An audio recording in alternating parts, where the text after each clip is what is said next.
Hello, and on behalf of MHPN and Comcare, welcome to this webinar on psychosocial wellbeing in the workplace, supporting healthcare practitioners. Warm welcome to all of you who've joined us for the live activity tonight. We've got an amazing number of registrations, but a warm welcome also to those of you who are watching or listening to us later on the record. Before we start, I would like to acknowledge the traditional custodians of the lands across Australia upon which our panelists and our participants are located. And I'd like to pay our respects to their elders, past, present, and emerging. My name is Mark Creamer. I'm a clinical psychologist with a long background in public and private sector mental health, as well as in research and policy. And my area of interest is trauma, mental health effects of trauma. And so this area tonight, this area of looking after ourselves and our colleagues, is something that's very close to my heart. And so I'm looking forward very much to hearing what our experts have to say about the topic. So without further ado, let me introduce them. First, we have Jordan Jackson. Jordan is the Assistant Director, Psychosocial Regulation at Comcare. He's got a particular interest in suicide prevention, as well as in trauma-informed practice in the workplace. Welcome, Jordan. Thanks for having me, Mark. Are you able to tell us just a little bit about what interests you about this area of psychosocial welfare in the workplace? Yeah, absolutely. In a nutshell, it all started when I used to work on the mines, and I used to talk to these big burly lads that, asked the right questions, would just break down and tell you all of the things that were happening in their lives. And then I went ahead, got my Masters of Suicidology, and really keen on how workplaces can influence positively and negatively someone's overall, psychological health. That's very interesting. And, when you talk about that population, I can't help thinking about the military and civil action. 100%, yeah. Thank you, Jordan. Catherine. Dr. Catherine Petrie is a postdoctoral research fellow at the Black Dog Institute and University of New South Wales. She's researching mental health and suicidality, and particularly in high-risk workplaces. And poor old Catherine has had a few tech problems tonight, so we're keeping our fingers crossed for you, Catherine, but welcome. Thanks very much, Mark. Let me ask you the same question. Where did this interest come from? What's your interest in psychosocial wellbeing?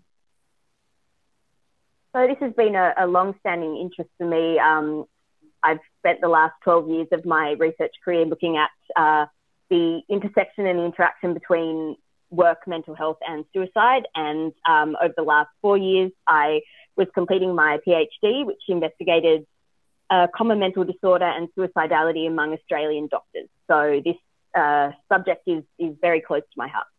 Oh, absolutely. And our case example of Anna is very important for you there, which we'll talk about a bit more in a minute. Our third panelist tonight is Steve Meyer. Steve's a psychologist with over 15 years experience in clinical, educational and organizational settings. And he's got a particular interest in reflective practice as a tool for building thriving workplace cultures, which sounds like a fascinating area, Steve, but welcome. Thanks for joining us. Thank you very much. So finally, let me ask you as well, is any particular reason why you have an interest in this area?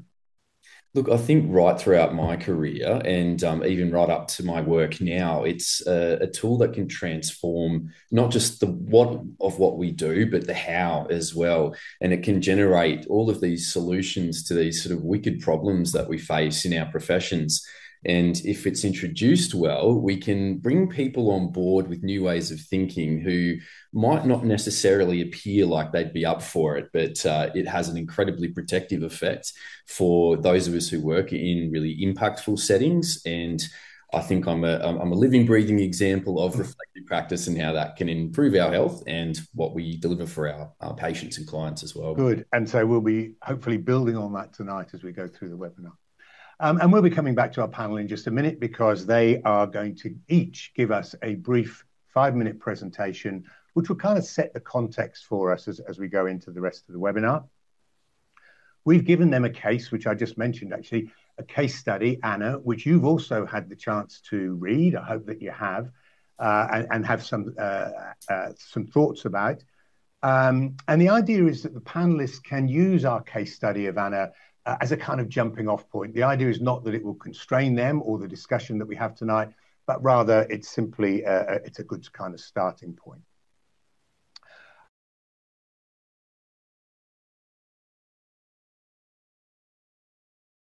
driven by Anna, but they may well take in other areas before we end up with our closing comments.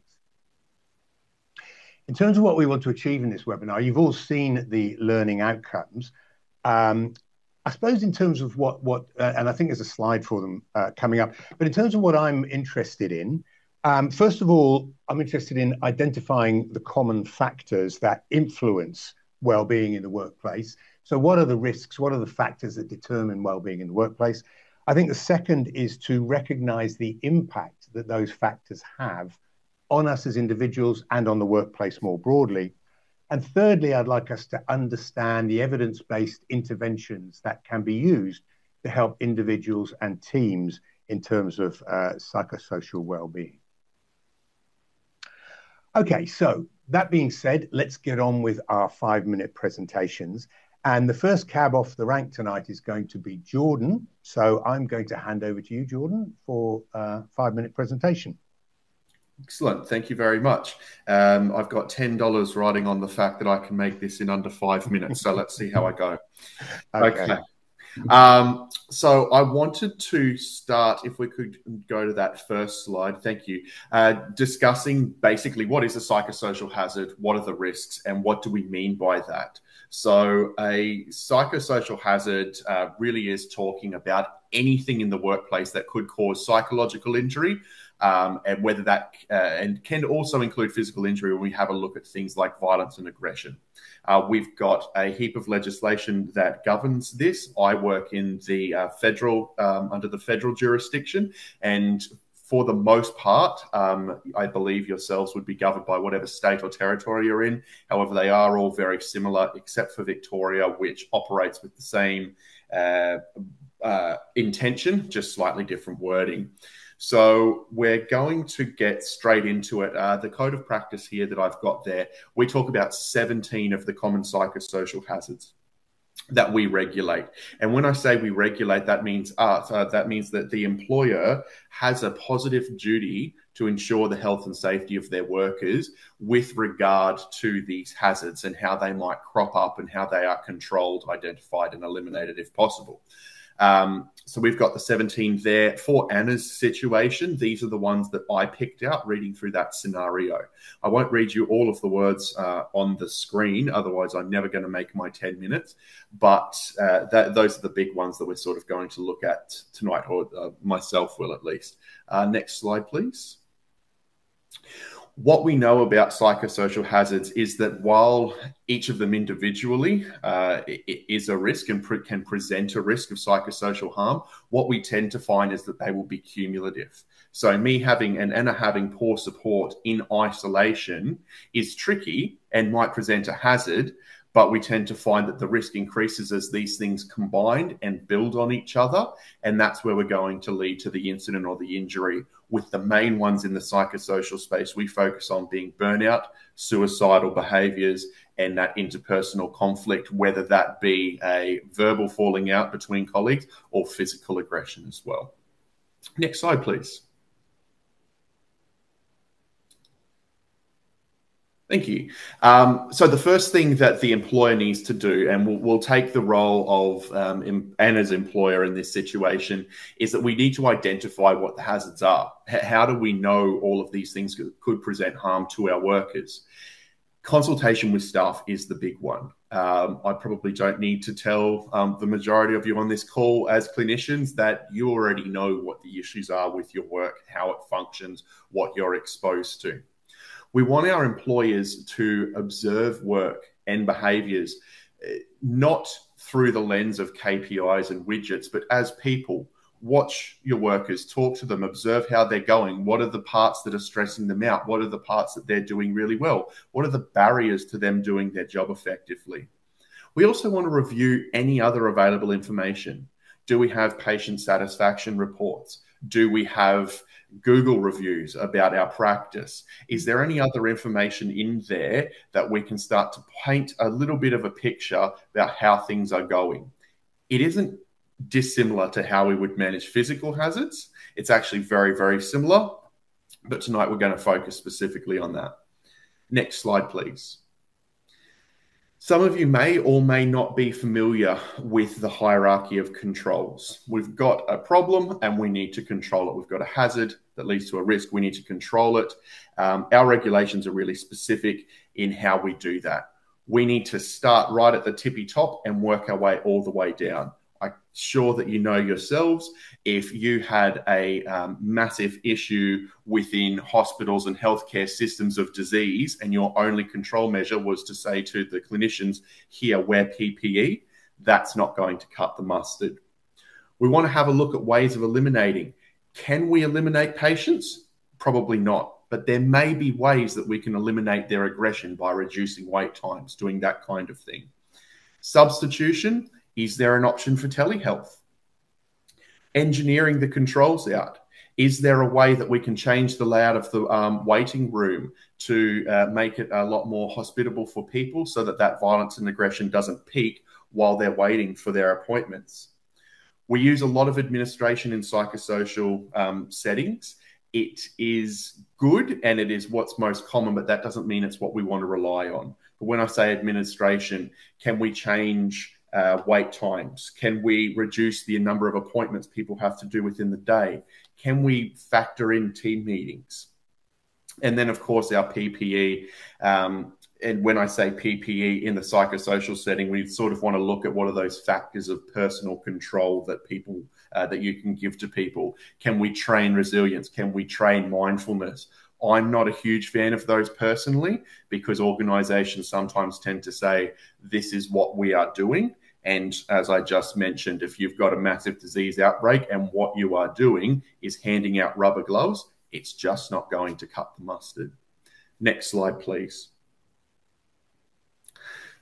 On that point, and my last point, EAP is an intervention. It's not prevention. So many organizations, and I say this because it is a particular bugbear of mine in my time that I've been doing this, people will say, oh, well, we've got the employee assistance program. That is no more beneficial to somebody who is suffering than giving, cold and flu medication to me once I've already got the sniffles. We need to stop the problem before it gets to that. How did I go, Mark? Oh, 1 minute over. I'm afraid you've lost your $10, mate. I'll send you my bank account details. Thank you. I did rush through that really Anyway, quickly. Look, it was a lovely talk, Jordan. It was a lovely talk. Can I just pick up quickly, and we do have to do it quickly, but I'm interested in your comment, which I agree with entirely, about observing work and behaviours. You talk about employers observing their staff. But presumably we're talking also perhaps about colleagues and supervisors, whatever. But the point I wanted to ask about was we kind of think, sometimes we think this is just being a good human being. It's just keeping an eye on your mates kind of thing. And I guess I'm wondering whether we can afford to do that or whether people actually need training in how to recognize when things might be going wrong. I absolutely think there is a space for that additional training. There are a number of really good programs out there that do suicide prevention training and the like, particularly in workplaces. Absolutely. But at the end of the day, you don't need a certificate to be able to reach out to somebody. The main things that are going to stop us from offering that help is fear of what will happen if I'm rejected, what will happen. I'll stop you there, Jordan, because actually we're going to talk about that a lot with Anna's case. But the point you make is a very good one. I quite agree.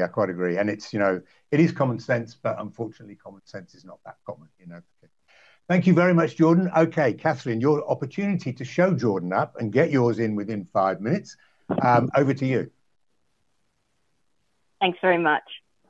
Okay, so as you all are very much aware, healthcare is a particularly complex, diverse and unique work setting. And within this context, there are several psychosocial risk factors that are particularly prominent in, exacerbated by, or unique to healthcare. And mapped out here in the table are some of the psychosocial risk factors that are identified in the literature most prominently across healthcare roles and settings worldwide. I've organised them here according to a prominent framework which classifies psychosocial risk factors as being related to three main categories: job factors, the design and content of the work being conducted; team and operational factors, which are related to the environment in which the work occurs; and the wider context and culture of the organisation at a systems and policy level. And also in bold, you can see factors that you may remember noticing in Anna's story, which there are a number of risk factors that were evident there. But why are these array of work factors important? Next slide. Both Anna's story and the research evidence highlight the critical importance and the potential harmful impact that psychosocial risk factors can have on healthcare professionals' mental health and well-being. International evidence over the last few decades has found that many psychosocial risk factors influence healthcare workers' mental health and are associated with an increased risk of a range of outcomes like these listed below, some of which, such as symptoms of stress and concerningly suicidal thoughts, we saw in Anna's scenario. Next slide. It's also important to note that psychosocial risk factors can also have broader impacts on patient and workforce outcomes down the line, indirectly via healthcare work and mental health. So we know that mental health problems and burnout among healthcare workers can also be associated with poorer performance at work, low job satisfaction, which we saw in Anna's case, and also higher levels of job attrition and turnover. Another important aspect to note here, which is also borne out in the research, is that when engineered and managed properly at optimal levels, some of these psychosocial factors can actually be protective or have a positive impact on workers' mental health and performance. So they're not necessarily always risk factors with adverse impacts. Many of these factors are on a spectrum and can also contribute to healthcare worker well-being and promote a mentally healthy workplace if we create the right systems, team and job designs around each healthcare worker to support them individually and as a team, and also as a broader workforce. Next slide. So what can we do? I can touch on what some of the evidence-based strategies are later on, but what I really want to highlight for everyone here tonight is the importance of help seeking. Help seeking as early as possible and always including a professional is critical when anyone is experiencing mental ill health, and particularly in cases of suicidal thoughts or behaviours. Promisingly, we saw that Anna had already considered seeking professional support for her mental health, which is really encouraging because there are some really concerning statistics showing low rates of professional help seeking for mental health among healthcare workers. Some of my research has looked into this and has found that healthcare workers report multiple barriers to help seeking, some of which are linked to psychosocial risk factors, such as an inability to take time off work due to long working hours and high work demands. Stigma is also another barrier, which Anna also mentioned. What's important for everyone to note is that there are a variety of sources of support, which will differ depending on your level of need and the type of support that you are looking for. And these are not mutually exclusive. You can seek formal professional support and informal support at the same time, and both of these will provide a diverse support network that can provide you with different types of support. What I would highlight is that professional mental health support is essential, especially once, as we saw in Anna's story, that your symptoms are starting to compound, to impact upon your functioning both at work and at home, and are causing growing concern and stress for yourself. So here I've listed a number of supports you can reach out to, both at work and outside of work. Next slide. So the three key takeaways is that there are certain psychosocial risk factors that are more prominent in healthcare. These risk factors are incredibly important in influencing mental health of healthcare workers, both positively or negatively, and help seeking is critical for healthcare workers who are concerned about their mental health.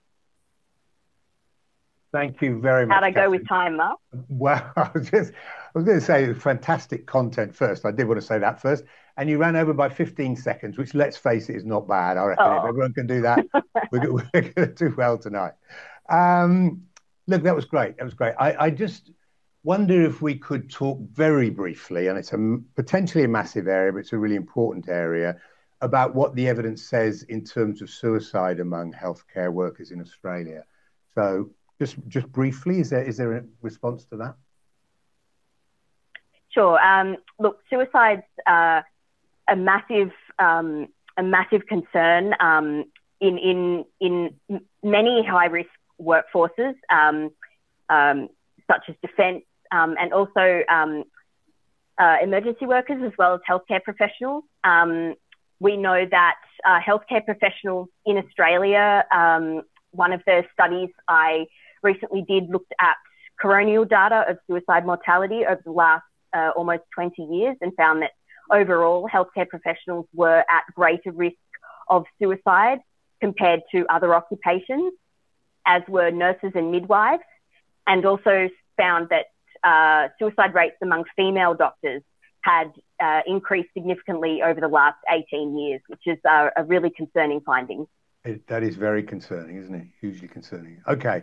Well, hopefully we'll talk about what some of the ways of mitigating that might be tonight. Our final speaker is Steve. You've got the floor, Steve. Over to you. Thank you. So just looking at some of the points there on the slide, I think Anna really exemplifies a lot of the challenges that healthcare workers face, even particularly in resource limited settings, but, sometimes just if there's not systems and structures in place to support the people working there. Over the past 18 months, Anna's encountered multiple psychosocial stresses, and that includes the sudden death of her mother, increased patient demand, and exposure to occupational violence. These events have obviously really impacted her well-being, and that's led to sleep disturbances, heightened stress, and feelings of professional isolation. Anna's clinic also doesn't have formal support structures such as peer meetings or violence management policies, which is heightening her sense of vulnerability and her actual vulnerability as well. I believe this experience sort of highlights that urgent need for systemic interventions that address both the individual and the organisational factors that contribute to psychosocial distress. And without that support and that sort of wraparound systems view and looking at the individual, people like Anna might face deteriorating mental health, but also reduced job satisfaction, which ultimately affects the quality of care that we provide. Next slide, please. Organisational change really is, as we know, essential for addressing systemic factors. And I say obviously because I know that there are going to be many of us where, we're working in settings that might be quite dysfunctional for a range of reasons or resistant to change. And so we kind of want to think about the strategy of all of this.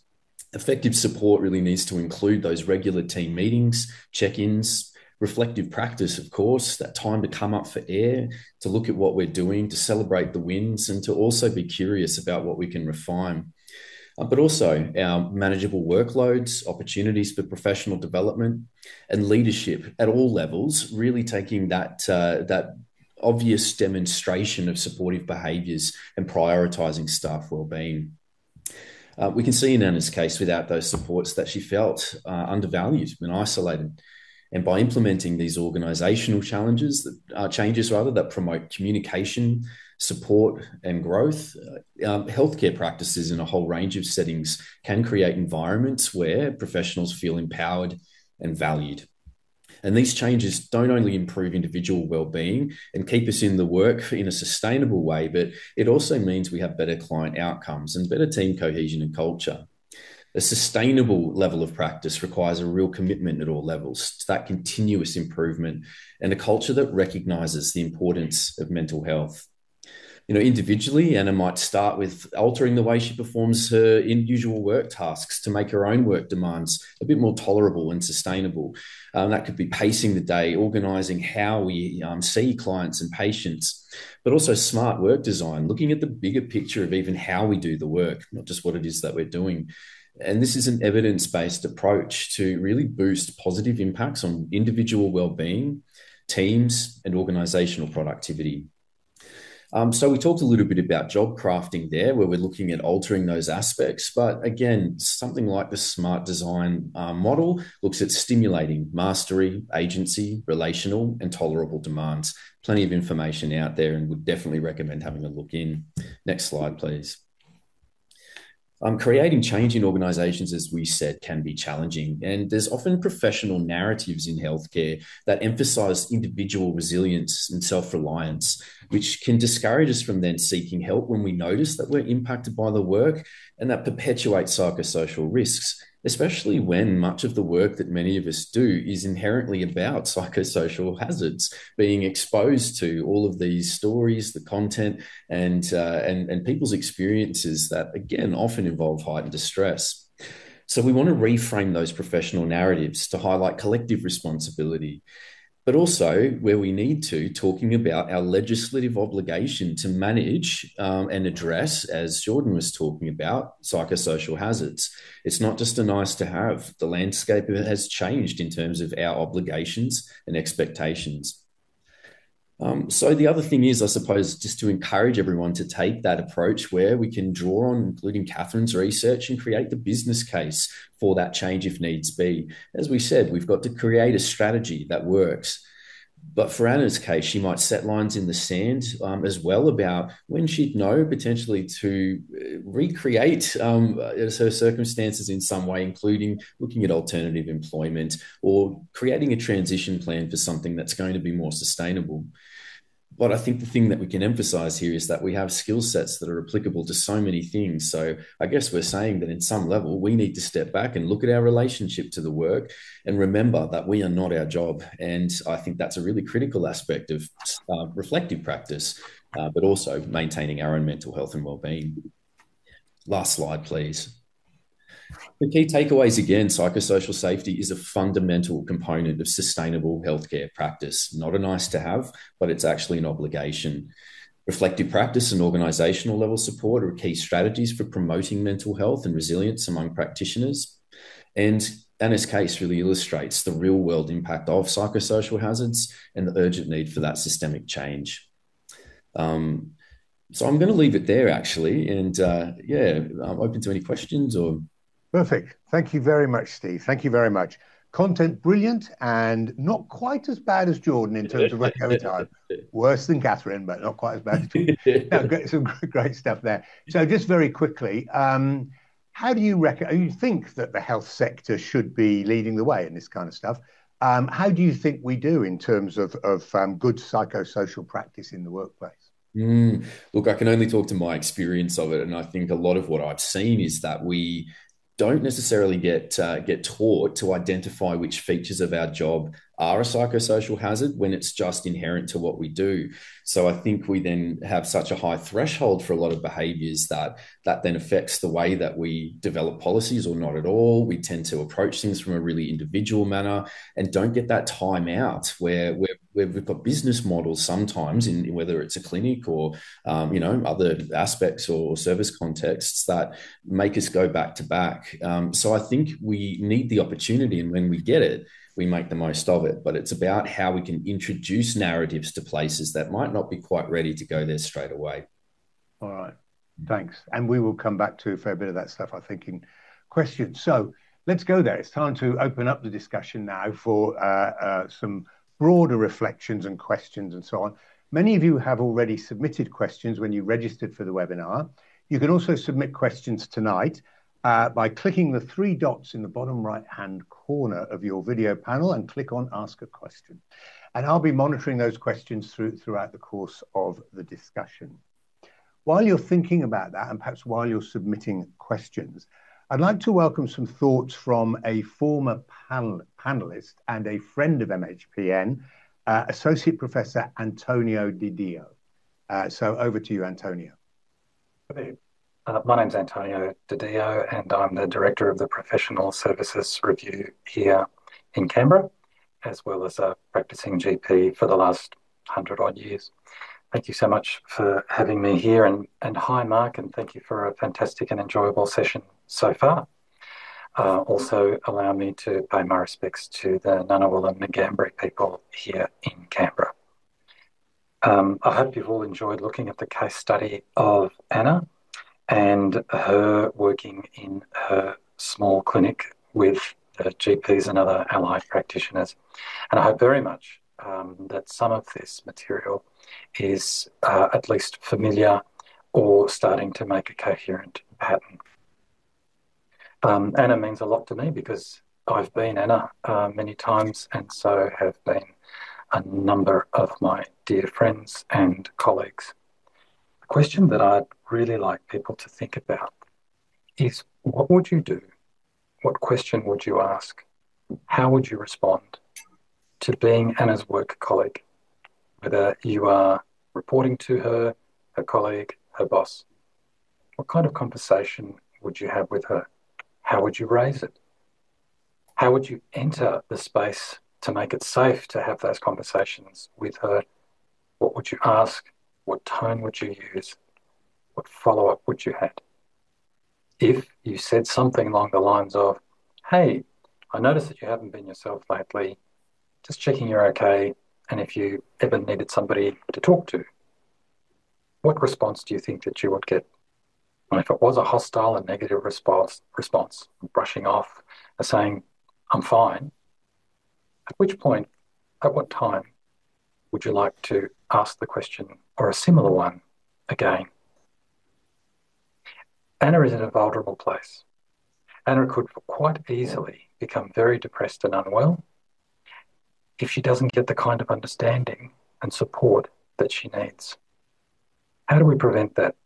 How do we stop her from becoming that person, perhaps for years, before she develops her own understanding and insight and reaches out and needs help? How can we be a great colleague, a great friend to Anna, and a great benefactor to the health system overall? Thanks very much, Antonio, for those thoughts. There's a lot there, very thought-provoking. And I do hope that our participants at home, as Antonio was talking there, were able to start answering those questions yourselves about how you might work with Anna. I think if we're going to unpack what Antonio was saying there, we've kind of got three main components. And the first, I think, is that issue about, would you approach Anna? And if so, how would you do it? These things are often sensitive, they're not easy. But let me throw it out to the panel. Would you raise it with her? How would you go about doing that? I'll jump in. Yeah. Yeah, absolutely, absolutely. You should approach Anna, as I was sort of alluding to in my rambly last answer to your last question. The things that would stop us from approaching Anna, we really need to sort of stop and be really critical of ourselves. Are we hesitant in approaching Anna because we might negatively impact her, or are we worried about what it might happen to us? What happens to me if I say the wrong thing? What happens, and that a little bit of ego, a little bit of fear, a little bit of stigma. It doesn't take a clinical psychologist, no disrespect, to be able to have a genuine conversation with someone and get that ball rolling. So yes, absolutely. And just approach it in an authentic way, the way that you would normally speak to Anna over the water cooler, I think is the best and possibly only way to go about it. And not be overly concerned about, will I say exactly the right thing or whatever. Would either Catherine or Steve want to come in there? We've got other questions, but I was just going to say, actually, how important, I think Antonio mentioned this, how important do you think choosing the right time and the right place is? Is that important if we're going to talk to Anna? I think it's incredibly important. And I think, partly what we can also focus on is just building a relationship with Anna and not feeling like our first conversation necessarily has to be about what we've observed. But I think there's also the importance of creating a culture first about how it is that we check in with each other. And sometimes we need some structure to that. So it could be about creating shared languages, using the window of tolerance, things that gently introduce people into just routinely talking about their well-being, so that it's not I think there's something wrong with you, and we can all be sensitive to that if someone approaches us. I think that's crucial, isn't it? Is the workplace culture one that allows you to actually do that? Okay. So we are going to approach her. As Antonio said, it's a bit difficult to know how she's going to react. What kind of response do you think you might get from Anna? What would you expect to get?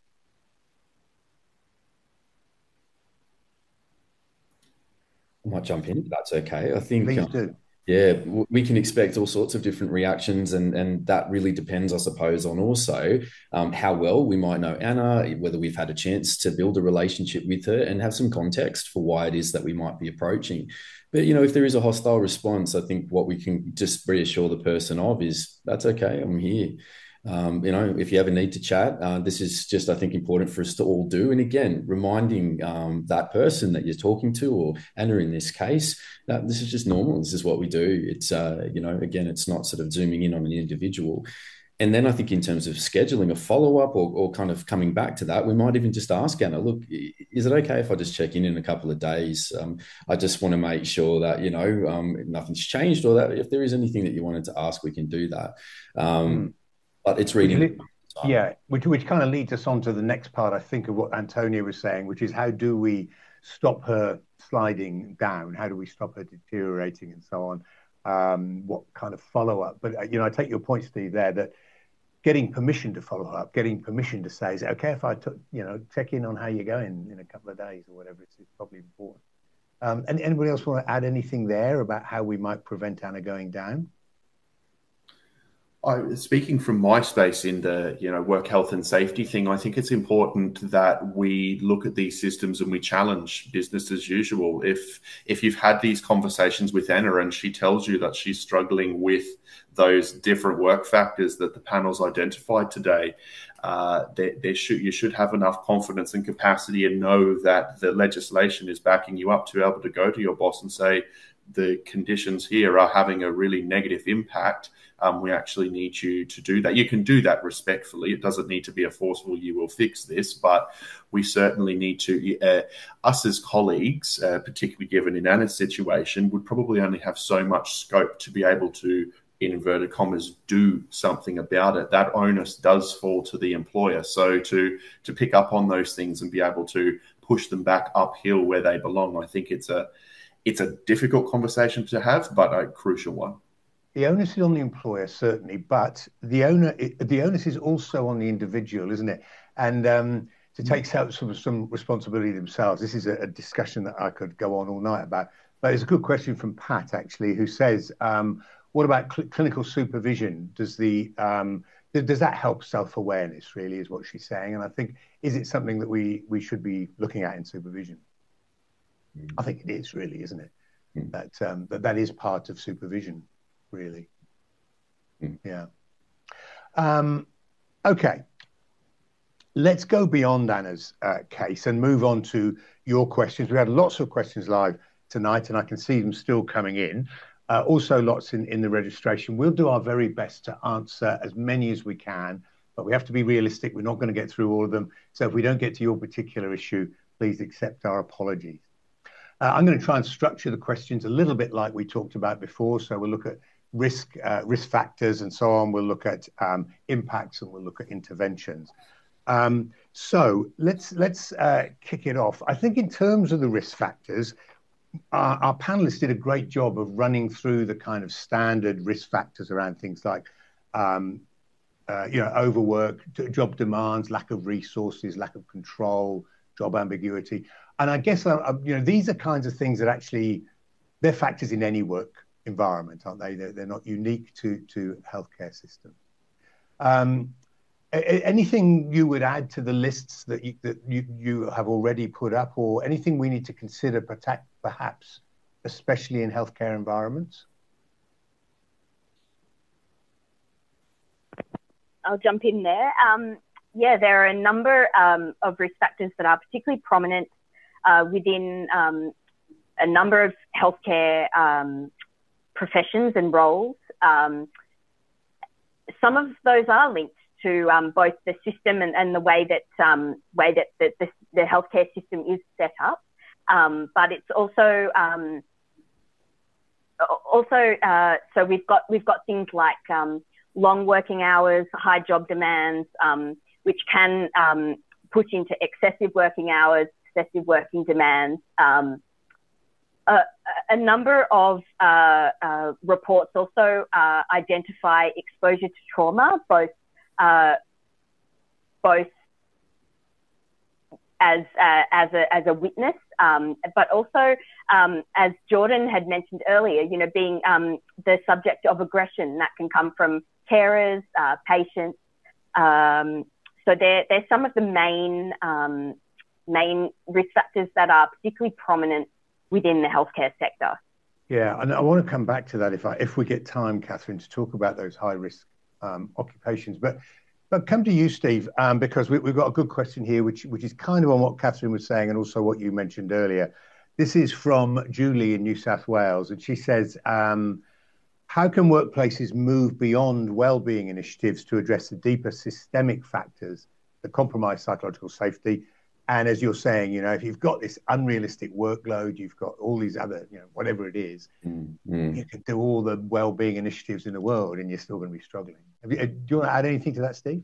Yeah, I think it's just about having an approach that embeds wellbeing in existing processes. I think a lot of initiatives float; they don't connect to anything. They're not long term. They don't have something that we sort of practice in between and then review necessarily. It's something that's just kind of in a session that might be delivered, or something that's not sort of embedded in how we do our entire HR life cycles, how it is that we look at our patient care, all of those sorts of things we can really transform, I suppose. But it is also sort of being clear about, again, which of those systems most impact the way that we address psychosocial hazards, and thinking about the strategy of how we can do it better based on our context, the people we're supporting, and where we're at as healthcare practitioners. Yeah. If I could just come back to what you were saying, Catherine, about certain workplaces, and of course, it's an issue for Jordan as well in Comcare, where you have occupations that we know, independent of work demands and lack of resources, all these other things, independent of that, these are high-risk workplaces. And of course, we think of the military, we think of our first responders. But within the health sector as well, of course, there are a number of situations that people are working in, we're at high risk of exposure to death and suffering, or risk of themselves in emergency or whatever. So I'm just wondering, Catherine, if you've got any ideas about what we can do in that sense to mitigate those kinds of risks, if anything, or indeed, Jordan. Yeah, I mean, I think we can, if we look back at the COVID era, I guess, and we almost use that as a learning opportunity. What are the things that we didn't do right? What are the things that we could build on and adapt? I think the key is prevention. That's the most important, and not both prevention at an individual level, so equipping individual healthcare workers with healthy coping strategies, improving their resilience, but it's almost not ethical in a way to do that without supplying and optimizing the job, the team, the organizational, the system level structures around that person to support them in those really high risk situations. One of the key things we learned through COVID was, PPE, low resources, that stress of isolation was massive, and also that fear of the fear of infection, both of yourself and then of your family. So all of those things we can learn from and move forward to take into how we can be better prepared for situations like that next time, both prepared at an organizational level and at an individual level. Yeah, sure.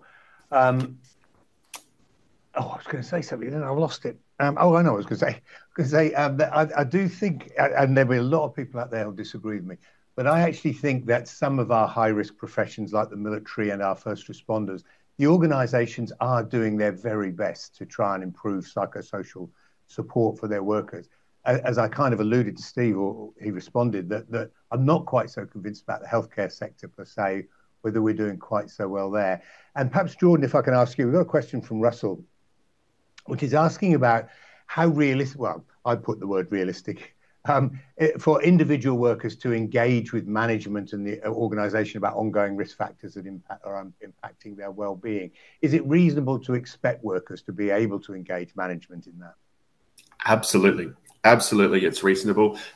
You, as a worker, you've got rights under the Work Health and Safety Act. You've got codes of practice to back you up. You've got all sorts of things. So how you might go about this, it depends on the size of the organisation. Lean on your health and safety representatives if you do have them, have capacity to do that. Put it to your supervisors if you're not getting the answers that you need. Go one up. I know in healthcare, I've got a few friends in healthcare, so I know how career limiting it might seem to go and step outside of the hierarchy.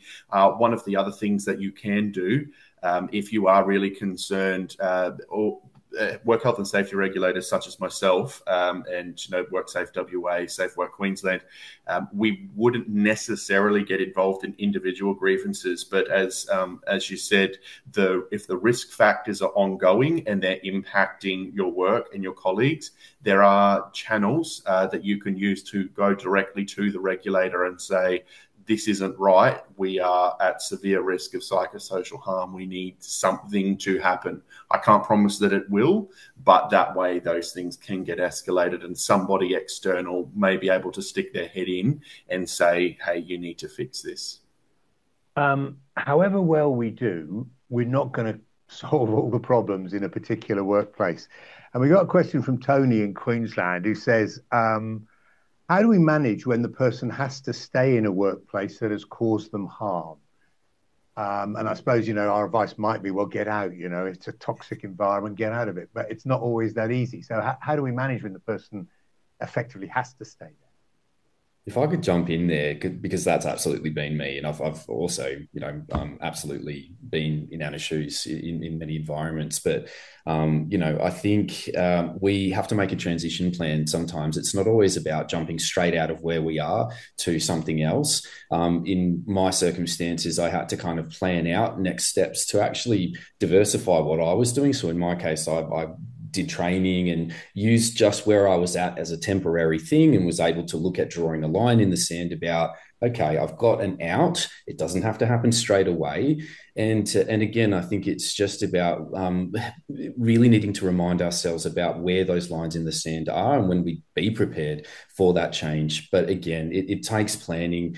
We might sometimes need to speak about that in clinical supervision, for example, or professional coaching if we want to get that sort of career focus.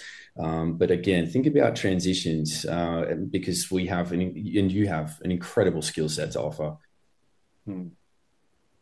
Okay, good. It's an interesting question, but actually several people have asked this kind of question. So I'm going to combine it into one, which is probably not the right thing. But they're asking about what are the particular challenges we face when we're trying to implement good psychosocial well-being for people from different identities and experiences. And some of the people have asked questions about gender diversity, sexuality, ageism, neurodiverse clients, Aboriginal and Torres Strait Islander people, others from cold backgrounds. The last thing I want to do is kind of lump them all together. And I understand, I don't want to be disrespectful for a second in doing that, but we could spend the whole webinar just taking those apart. In general, where you have someone from a diverse or a minority kind of community, is that a particular challenge, do you think, for psychosocial well-being? Absolutely. If we're looking at intersectionality as well, and the experiences of many folks who might be marginalised or experience discrimination both in and outside of work, I think it comes down to also understanding how we can articulate all of our experiences in the workplace as communication preferences and styles, and really trying to get that shared understanding of the diversity that's inherent in every single workplace, and also understanding for ourselves too, how is it that we can, build and design our work in a way that's sustainable for us, and being aware of what works over time individually, and again being able to capture that and communicate that to the people who can help to change our work environment, aside from the changes we make ourselves. And so that way we get that shared understanding rather than having our diversity as issues in the workplace or something that has to be addressed by a strategy. We actually flip it into celebrating the differences and what that brings to our work. Sure. In an ideal world, I agree entirely. Jordan, Catherine, do you want to add anything to that? You don't have to, just want to give you the opportunity if you want. Okay, let's move on then and talk about the next area, which was the impact of these risk factors that we've been talking about. And I think, again, you all did a pretty good job in your presentations about beginning to look at this area of impacts. And we've talked about things like sort of diagnosable and semi-diagnosable conditions about people getting depressed and anxious and perhaps PTSD and sleep problems and so on. And clearly they are a factor. But I wonder if I could go beyond that in just a couple of ways. One, I want to go physical and behavioral, but let's talk physical first.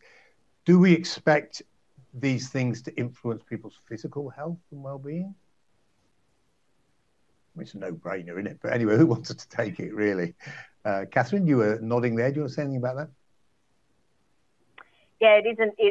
I guess it is a no-brainer, but it can be often as well. You know, mental, physical, mind, body. They're all interconnected as well. And we take what happens at work. We often take it home, back and forth, and so it can get quite complicated. But I think you know, things like your stress hormones, cortisol, noradrenaline, can impact your sleep. It can also impact your general physiology, endocrinology, and also cardiac.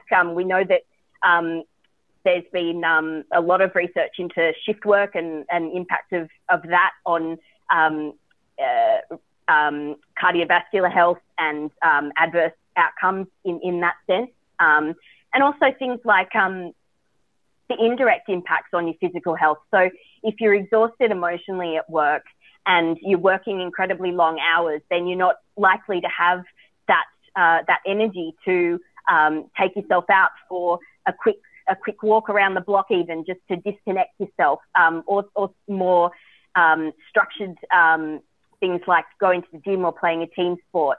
Those things can actually be really important healthy coping strategies, and also important sustainability factors to help keep your mental health as well as your physical health. But if we're struggling emotionally, it can be incredibly difficult to take care of ourselves physically as well. But isn't that, you know, this is my pet topic really, that physical exercise, aerobic exercise, is so important for both our physical and mental health, isn't it? And I think more and more evidence coming out all the time if you can get people doing regular exercise. But I'm interested in the physical symptoms. And I wonder, Jordan, whether this might say, you know, might be something that your minors, that for some people it's easier to acknowledge a physical health problem. So they'll go to their GP, they'll talk about the tummy upsets and the headaches and the backaches and so on and so forth, without any reference whatsoever to any stress that they're under. Perhaps because it's easier, perhaps because they kind of don't really have the insight to know what's behind it. I don't know, does that make sense, Jordan? Absolutely. Physical and mental health literacy is not anywhere near the level I would like it with adults in Australia. It's so much easier to go, I'm exhausted, I have a stomach ache, and, you know, even describing symptoms. I've spoken to workers that would talk about having bugs under their skin or ringing in their ears, and all of these things, when you drilled right down to it, was a specific stressor that they were under, and that was the physical reaction. But all they could do was explain that to their GPs, and with the ringing in the ears, we're starting to look at things like tinnitus. The hearing was fine, but it was just such a tight level of stress when presented with this particular, let's call them a transient supervisor that would come in sometimes. But they could not even correlate that. So it's so important to understand how those physical symptoms might actually be masking something a lot more major going on in the head and in the workplace. Absolutely. And, you know, as Catherine said, this, what was it, Cartesian dichotomy between the mind and the body or whatever, we know is completely rubbish. That it really is not the case at all. They're intricately interconnected. Let's just talk quickly about behavioural. I think one of you, Catherine, probably on the slides had some good stuff about the impact on things like productivity and on absenteeism or presenteeism and these kinds of things, which are going to impact the organisation. I just wanted to come back to you, Steve, because I really like what you said. Well, I think it's really important that you mentioned doing a business case, that we need to be able to have a way of explaining to people, this is actually going to save you money. This is good business practice to be addressing this stuff. Is that right, Steve? Absolutely. I think it's connecting to the priorities and the language that, people in different positions who are in management or whatnot, what is it that they're focused on? What are they trying to achieve? And how is it that we can language some of these, these wellbeing beyond an initiative, but strategies that are in our day to day in a way that motivates people to take it up or at least explore it more deeply. Yeah. Okay. We've got to move on. Not surprisingly, perhaps, the biggest group of questions that we've had is what do we do about it? And a lot of people have asked for very practical advice on tools and strategies. So we've got one from Alejandro, which I hope I pronounced right. I'm learning Spanish, so that's the best I can do. Alejandro. And he or she says, what are the best tools to help people stay psychologically well in the workplace? The best tools. And Eloise from South Australia, what are some of the strategies and resources to support health practitioners in building psychological resilience? People want tools. I'm going to throw it to you, Jordan, because, or in fact to you, Catherine Black Dog, but Comcare must have some tools, mustn't they? Yes, no, we do have some things. If you head to our website, it'll be part of the package there. There are a variety of different tools and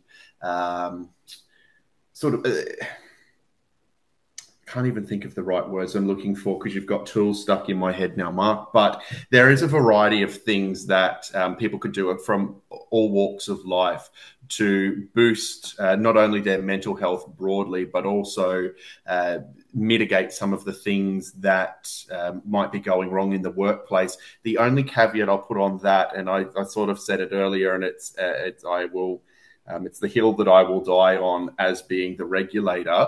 I dramatically encourage people to look after their own mental health and to develop their own resilience, but systematic problems within the workplace aren't necessarily going to be fixed. The most resilient person in the world, if pushed far enough by factors that they can't control, will eventually crumble. So I absolutely condone everything else on the panel has been everybody else on the panel has been saying, but also just keep in the back of your head there that it isn't on you to fix systemic problems within your workplace. I think it's a good point. And, we always used to say, and I'm sure we still do actually, about work is good for your mental health, which I think as a general rule it is, unless you happen to be working in a toxic workplace, in which case it's not good for your mental health. So what you can change, you change. What you can't. Catherine, do you want to say anything about resources? You don't have to speak on behalf of Black Dog, but anything there? Yeah, actually, Black Dog has a great online e-hub, I think they call it. If it's called the Essential Network, or 10. If you put that in, that's a whole heap of resources. There's both general and profession specific to all sorts of healthcare workers, allied health professionals, doctors, nurses, and there's a whole heap of tools and resources there that you can use that look at various things: general well-being, sleep, physical health, as well as obviously mental health. Mm-hmm. And I think just to pick up also on what Jordan said, the research does support that you need both individual and organizational level interventions at the same time. Those multi-level interventions are the most effective in creating a mentally healthy workplace. It's not just the individual and not just the organizational. It's both at the same time, addressing different areas. Yeah. Can I jump in there really quickly, Mark, just to build on that point? Good work design, and I'm doing a bit of a spruik for Comcare's learning management system here, but is a really great solution to offer management to say, here is a solution to how we design our work. We've got to be careful not to try to make an unsustainable way of working inherently. For example, multiple clients back to back, not much control over your schedule, etc. And how do we wedge and shoehorn in some moments to come up for air? But actually to step back and get in touch with that sort of, if we want to phrase it this way, contemporary practice where we design the way that we approach the whole role so that it's sustainable beyond ourselves and our own individual capacities and experiences. We're creating roles for people who are going to come into it in the future. So we've got to also think about leaving something better than what we maybe walked into. but thinking at that bigger level. Absolutely. I mean, it touched on a question that has just appeared from Andy, which is about making organizations accountable. You know, how can you make organizations accountable for this kind of stuff? And I suppose it often comes down to things like work cover claims, doesn't it? You know, if you get enough work cover claims, well, maybe you should do something about it. I don't know. And Comcare are big on this, aren't they? You know, they would be monitoring claims, wouldn't they? Yeah, absolutely. We do. It forms one branch of our regulatory activities. It's not my branch, but I am fully aware of it, and that psychosocial claims are on the up and up. But one of the things about accountability is a lot of organizations, I'm still finding, even this far down the track, we are looking at, they just do not understand. They do not understand the risk. They do not understand the impact, and they do not understand why their staff turnover is so bad. So increasing that accountability, that what Comcare is focused on more than using the stick and prosecuting organizations is just that education. People need to be aware of what the hazard is, what the risks are not only to their staff retention, but to their bottom dollar, and what will happen to their reputation if one of their workers was to, God forbid, take their own life. Understanding is half the battle, and I just don't think that we're all the way there yet. So the more we can push education, have these seminars, talk through these things up at the higher levels in the boardrooms, I think that's what's going to make people actually stand up, take accountability, and make some positive changes. Yeah, great. A whole lot of brilliant answers there. I would just remind us that we actually started that about useful tools and resources. So I just want to let participants know that there will be on the page for this episode a list of resources that our panelists will put links to. We've had a whole lot of questions, perhaps not surprisingly, from people working in rural and remote areas. So we've got one here from Ali. How do you handle reaching out for support in small or regional communities where you may have external relationships with all the available providers? And I've never really lived in a very small community, but I have very good friends who do. And they say exactly the same thing. You know, they know the GP is their friend. They see them down the pub, they play golf with them. And then you have to go in and talk about some fairly intimate detail. I don't know. Have you got any ideas about what advice we give to people in small rural areas? This is a big feature of our work at the moment. Actually, we've got quite a dispersed workforce in the organisation I'm working in. And I think what a lot of the folks that we've got working in those communities tell us is it's about sometimes having, what do we use telehealth for? Like which appointments, which services, which needs might I go outside of the community for, just to kind of keep that level of separation. And, there might be things that we're more or less comfortable sharing. Some of us might have deep cultural obligations and connections to community as well, if we're from that place. And then it's about saying, well, how do I meet those needs for connection then? And sort of looking at taking a bit of a multifaceted approach. So not everything has to be drawn from the community if there's that vulnerability there. Okay, great. There's a question here about support networks. What support networks are available for health professionals? And the first thing I must do, they don't pay me to do this, but I'll do it anyway, is to give a plug for MHPN, because that's what the N in MHPN stands for. It stands for networks. And they do a fantastic job at linking people together. And it comes back to the question of rural and remote. So people in rural and remote areas who can perhaps link in with, I don't know, groups in the next town or whatever. So if you're feeling isolated and you're feeling you need some support, get in touch with MHPN or go through their website to find a network in your local area. But anyone have other ideas about how people get support? Well, we know about the importance of social support in psychosocial wellbeing. Any ideas for how people can access it? If I could jump in really quickly and just put in a plug for regular, if you're part of an organisation or clinic, make routine meetings, stand-ups. It could be little moments just to connect and talk about what you've got on the plate. And just, you've got to be quite deliberate, especially if you're dispersed or not necessarily working with colleagues all the time. You've got to create those rituals of connection and points where you are really deliberately creating opportunities to connect with each other, whether it's through networks, professional development, could be wellbeing activities that you do with people. It's got to be really sort of scheduled, I suppose. Important point, isn't it? And it sort of comes back to a point we've alluded to several times through here, and that is that we all have to take responsibility to a certain extent for our own mental health. You can't just blame it on the employer. And part of that is, as you say, is making a point of getting these social contacts. And I would argue also making a point of getting some exercise and looking at doing some enjoyable activities and all those kinds of things that we know are important. Excellent. Support networks. Yeah. Okay. There were a number of questions about organizational change. Jackie, for example, have asked about how we support individuals during organizational change. And if anyone's got anything to add there, that'd be great. But it's probably same kind of stuff we've been covering already. Does anyone want to say anything about that? Communication. We've got to up it. We've got to make sure there's clear, visible leadership support. And often leadership need really direct guidance on examples of language to use if they themselves haven't necessarily learned how to do that, or for whatever reason they're not. There is often, quite a bit of guidance needed. But it's the key is absolutely communication and the narrative that we create about the change. Okay. Consultation and transparency from leadership. It needs to be, you need to bring everybody along for the journey.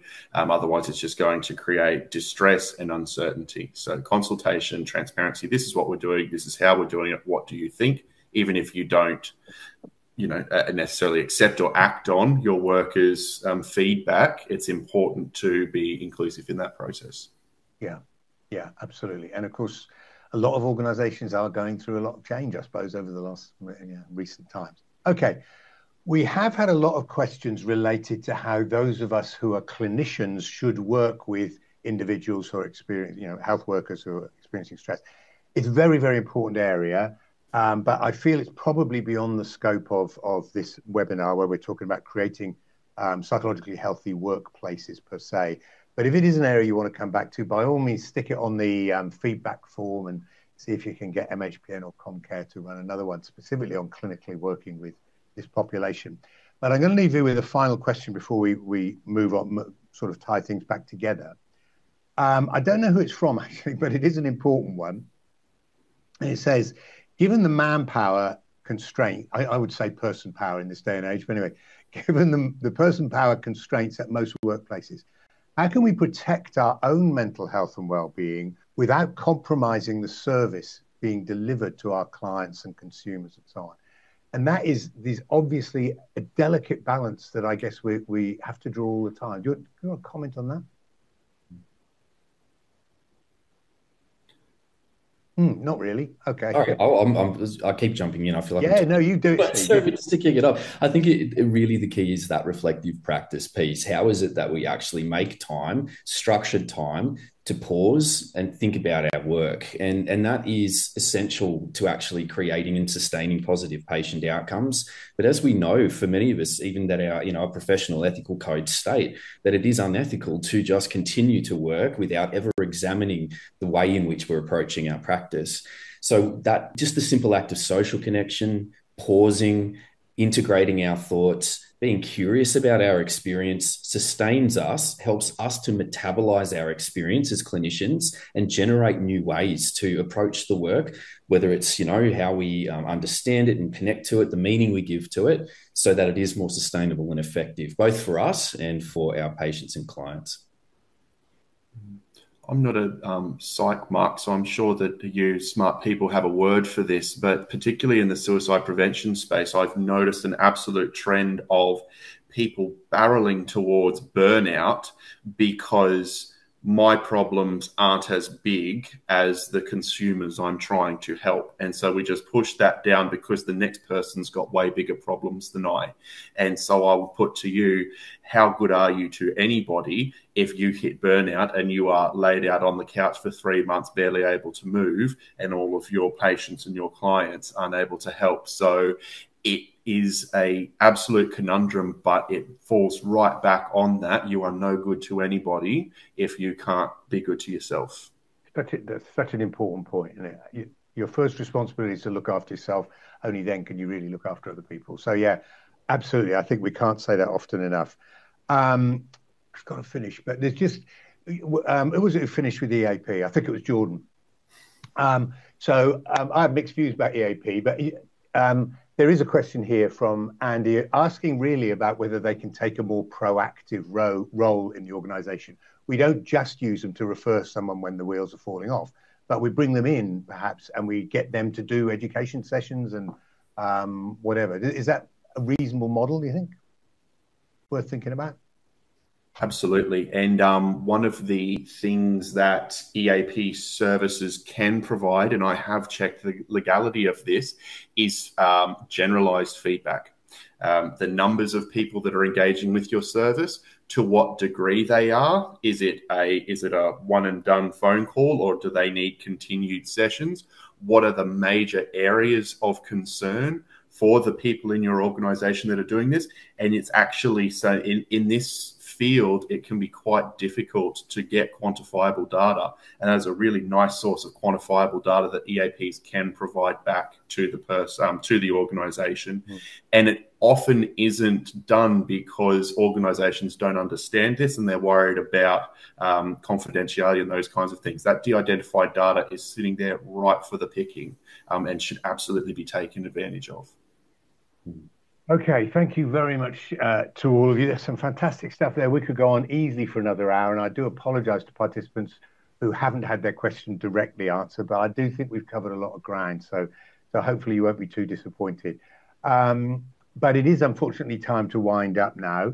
And so before we finish, I would just like to invite our panelists, if they wish to just say a very brief few closing words in terms of kind of take-home messages or reflection. So maybe I'll go to you first, Jordan. Any final closing comments?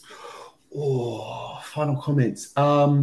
Yes, I know that I push the agenda of it is the employer's responsibility because that is the space that I sit in. But as the panel's pointed out time and time again, looking after yourself, the employer looking after yourself and the employer looking after you go hand in hand.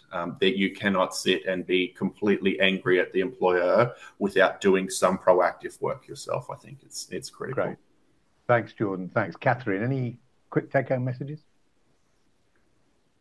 I think as everyone has alluded to, it is both your individual responsibility, but you can also,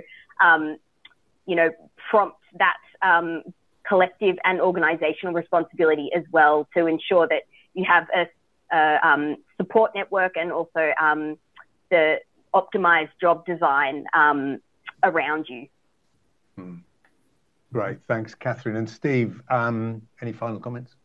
Yeah, look, just to start small, you don't have to achieve all of these changes straight away. And just to leave everyone with a question, even, what is just one change that you can make tomorrow to support psychosocial well-being in your team and individually? Just one thing. Nice idea. Without necessarily saying, this is what they should do this. What can we do? That's a very good point. Okay, thank you so much to all of you for your time today. If people would like to know more about Jordan, Catherine, or Steve, or indeed even me, if you go to the landing page for this episode on the MHPN website, you can find their full bios.